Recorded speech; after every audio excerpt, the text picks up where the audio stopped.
Hi guys, welcome to our new blog. আজকে ঈদের দ্বিতীয় দিন। আমরা এখন আছি কমার্স কলেজের কোয়ার্টারের মাঠে। আমার সাথে আছে তাকরিম। তাকরিম, সবাইকে হাই বলো। এবং তুমি ছাগল কি দেখলা আমাকে বলো, ছাগল সম্পর্কে কিছু বলো। তুমি যে এবার ছাগল দেখলা, ছাগলগুলি কেমন ছিল? গরুটা কোথায়? না, কোথায় গিয়েছে?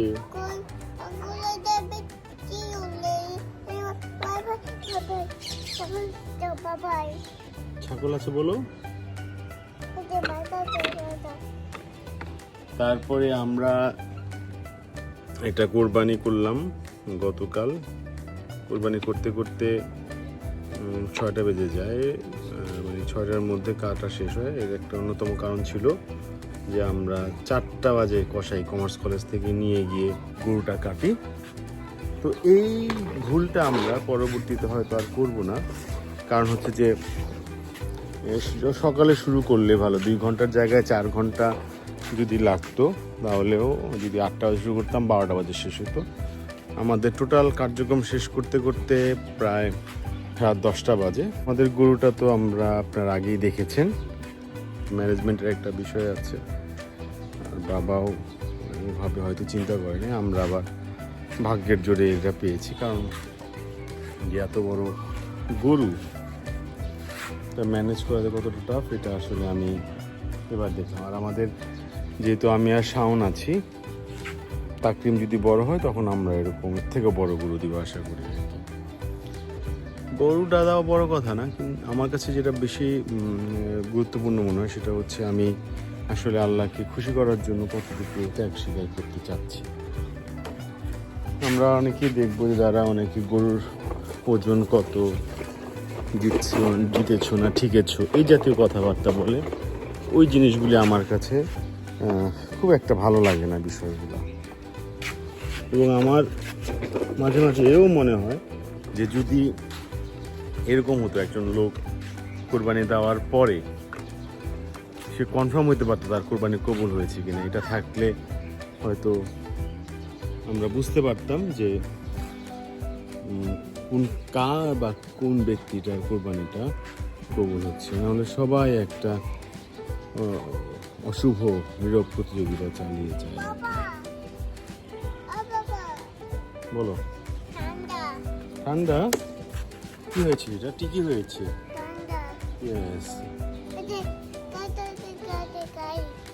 হ্যাঁ বলো, আমাদের গাড়ি আছে বলো। বলো হাই গাছ, আমাদের গাড়ি আছে। সবাই হাই দাও, হাই দাও। ছাগলটা কিভাবে ডাকলো বলো তো? ছাগলটা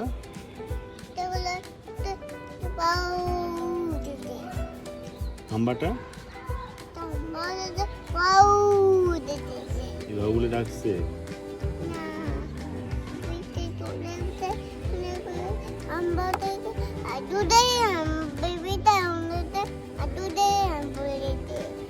ও আচ্ছা, প্রিয়ন্তি কি বললো?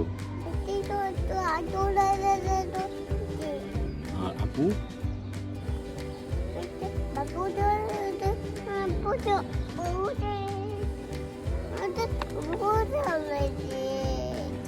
তোমার সুন্দর জুতোটা সবাইকে দেখায় ফেলো। হাই গাইজ, আমাদের সুন্দর জুতো, তাকরিম জুতো সুন্দর পড়েছে।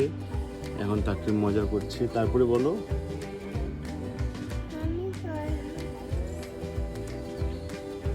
তো আমরা যেটা বলছিলাম সেটা হচ্ছে যে মানে কোরবানির বিষয়টাকে আরেকটু শুদ্ধতার পর্যায়ে নিতে পারলে হয়তো ভালো হতো। আমি অনেককে দেখেছি, অনেক মানুষ অনেক কষ্টও করে। এই হার জিতের বিষয়টা আসলে থাকা একদিক দিয়ে মনে হয় ঠিক আছে, না হলে এই কসাই রূপে যে দালাল বলেন বা কসাই না ঠিক, ওই আপনার যারা ব্যাপারী, আমরা গরুর ব্যাপারী বলি, তারা একটা বিশাল এক মানে সিন্ডিকেট গঠনের মাধ্যমে এসের দাম বাড়িয়ে দিয়ে, গরুর দাম বাড়িয়ে দিয়ে যার থেকে যাচ্ছে তাই একটা দাম নিয়ে যতটুকু পারে ঠকিয়ে নেয় আর কি। এই জিনিসগুলির জন্য হয়তো মানুষ আরও বেশি আগ্রহ নিয়ে এটা হারলো না জিতলো এই বিষয়টাকে মেজার করে। খুব একটা হার জিত হয় না। আমি যেমন প্রত্যেক বছরই আমরা দেখা যায় যে হয়তো নর্মাল প্রাইস বাজারে এই মুহূর্তে মাংসের কেজি চলে 750 বা 800 এরকম। এই অনুযায়ী যদি আমরা কোনো গরু নিই তখন হয়তো একটা 100 কেজি মাংস দিবে এই জাতীয় একটা গরুর দাম হওয়ার কথা হচ্ছে 80,000 টাকা। কিন্তু এই কোরবানির দেওয়ার যেই প্রচলন, আল্লাহর যে বিধান, এই বিধানটাকে যেহেতু আমাদের পালন করতে হয়, এই সুযোগটা নিয়ে কিছু অসাধু ব্যবসায়ী বলি অথবা ব্যবসায়ী বলি আর কি, যে দালাল, তারা অতিরিক্ত দাম নিয়ে তারা কি কামো দিয়েছে, অতিরিক্ত দাম দিয়ে এই পশুগুলি আমাদের কাছে বিক্রি করে। এই জন্য আমরা সাধারণত হাত দিতে এই বিষয়টা নিয়ে মাথা ঘামি। এরপরে তো কষাইয়ের একটা প্রবলেম আছে, প্রতিবার কষাই নিয়ে আমাদের যে সমস্যাটা হয় এবছরও হয়েছে আর কি। এখন এটাকে সমাধান করা আসলে মুশকিল। তারপরেও আমরা আল্লাহর কাছে লাখ লাখ শুকরিয়া জানাই এই কষ্টগুলি করার বা এই প্রেশারটা নেওয়ার সক্ষমতা, আর্থিক সক্ষমতা দিয়েছে। আমি চাই যে আমার ছেলেও যেন এরকম আর্থিক সক্ষমতা নিয়ে আগাতে পারে আর কি। আমি যেমন আমার বাবা যাওয়ার পরে আমি আমার কোরবানির প্রচলন চালিয়ে যাচ্ছি এবং আমার ভাই সহ, আমার মা সহ, আমি যাওয়ার পর যেন আমার সন্তান সেই প্রক্রিয়াটা অবলম্বন করতে পারে। সৃষ্টিকর্তাকে অশেষ ধন্যবাদ জানাই, সৃষ্টিকর্তাকে অশেষ ধন্যবাদ জানাই, কৃতজ্ঞতা জানাই। মানুষ শুধু তৈরি করেছে, আজকে হয়তো হিসেবে তৈরি করলে হয়তো অস্তিত্ব থাকতো না। পিয়ন থেকে রাখো বাবা।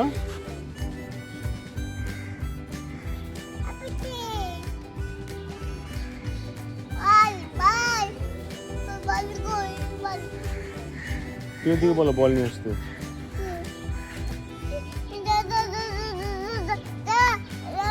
পিয়ন থেকে বল নিয়ে আসতে বলতেছে তাকে, আমি বল আনতে যাব। তো এই পর্যন্তই আজকে, একটু কথাবার্তা থাক, আমরা আবার একটু পরবর্তী সময় আবার একটা কথা নিয়ে আপনাদের মাঝে ফিরে আসব। ধন্যবাদ সবাইকে।